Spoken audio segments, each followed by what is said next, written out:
দেখো আজ বানাবো সবজি দিয়ে মাছের ঝোল। তো দেখো সবজিগুলো আমি কেটে নিয়েছি এইভাবে, ঝিঙে, কাঁচকলা, পটল আর আলু।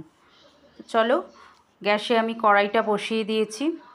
এবার আমি কড়াইতে তেল দিয়ে দেবো আর মাছগুলোকে আমি নুন হলুদ মাখিয়ে রেখেছি। তো এবার আমি কড়াইতে তেল দিয়ে দিচ্ছি, দিয়ে মাছগুলোকে আমি লাল করে ভেজে নেব। তো এই সবজি দিয়ে মাছের ঝোলটা গরমেতে খুবই সুস্বাদু এবং স্বাস্থ্যকর। বাচ্চাদের তোমরা দিতেই পারো, খুবই ভালো লাগে খেতে। তো মাছগুলোকে আমি দিয়ে দিচ্ছি, তেল গরম হয়ে গেছে, গ্যাসের ফ্লেমটা হাইতে রেখেছি। রেখে এবার মাছগুলোকে আমি ভালো করে ভেজে নিচ্ছি। তো মাছগুলোকে দিয়ে আমি ভালো করে ভেজে আবার তুলে নেব। তো আমি ওখানে সবজিগুলো যে কেটেছি ওর মধ্যে আমি অল্পই মশলা দেব, শুধুমাত্র পেঁয়াজ রসুন ছাড়া, পেঁয়াজ রসুন কিচ্ছু দেব না, শুধু অল্প একটু আদা দিয়ে করব আর জিরে বাটা দিয়ে। তো দেখো মাছগুলো আমার এক পিঠ ভাজা হয়ে গেছে, এবার আমি উল্টে পাল্টে দিচ্ছি। মাছগুলো একটু কড়া করেই আমি ভাজি, মাছগুলোকে ভেজে আমি তুলে রাখবো।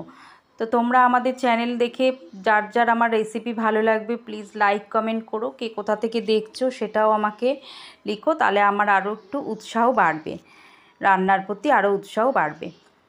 তো দেখো মাছগুলো আমার প্রায় ভাজা হয়ে গেছে, এবার আমি এক এক করে মাছগুলোকে তুলে নিচ্ছি। তো গ্যাসের ফ্লেমটা আমি মিডিয়াম টু লোতে রেখেছি এখন।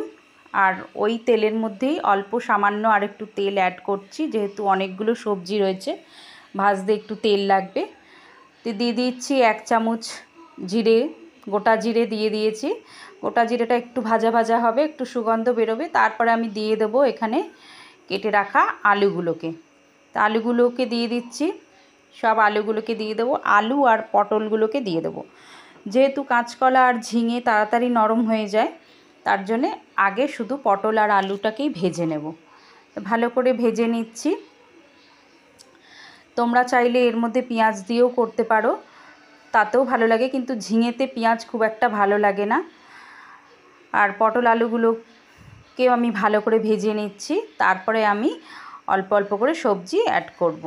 তো দেখো আমার আলু পটলগুলো ভালো করে লাল লাল করে ভাজা হয়ে গেছে।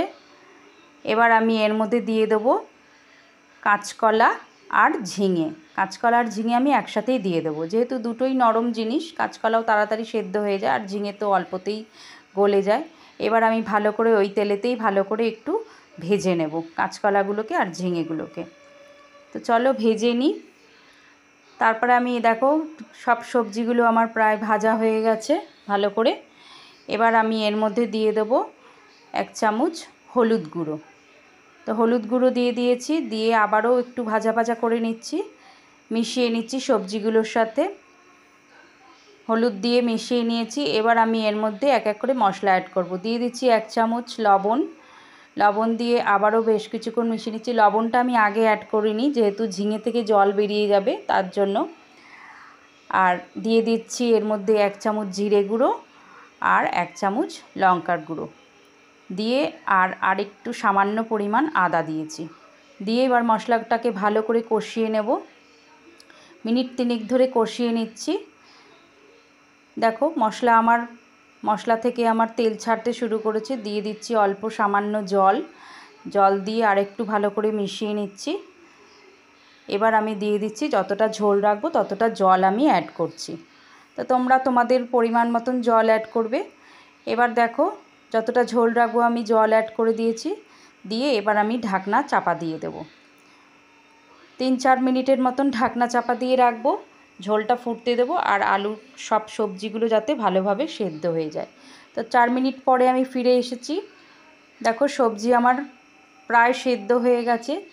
ঝিঙে কাঁচকলা তো সেদ্ধ হয়ে যায়, আলু পটলও সেদ্ধ হয়ে গেছে, আলুটাই একটু দেরি হয়।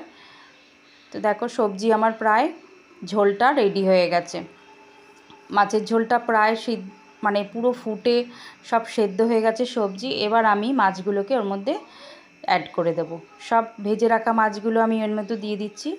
কার কার ভালো লাগছে আমার recipe please like comment share করো। আর যারা আমার চ্যানেলে নিউ তারা আমার চ্যানেলটিকে, রেসিপি ভালো লাগলে চ্যানেলটিকে সাবস্ক্রাইব করে বেল আইকনটি প্রেস করে আমার পাশে থেকো। দেখো আমার মাছের ঝোল প্রায় রেডি হয়ে গেছে, কমপ্লিট হয়ে গেছে মাছের ঝোল। এবার আমি গ্যাসটাকে অফ করে দেব। তো চলো, পুরো কমপ্লিট হয়ে গেছে।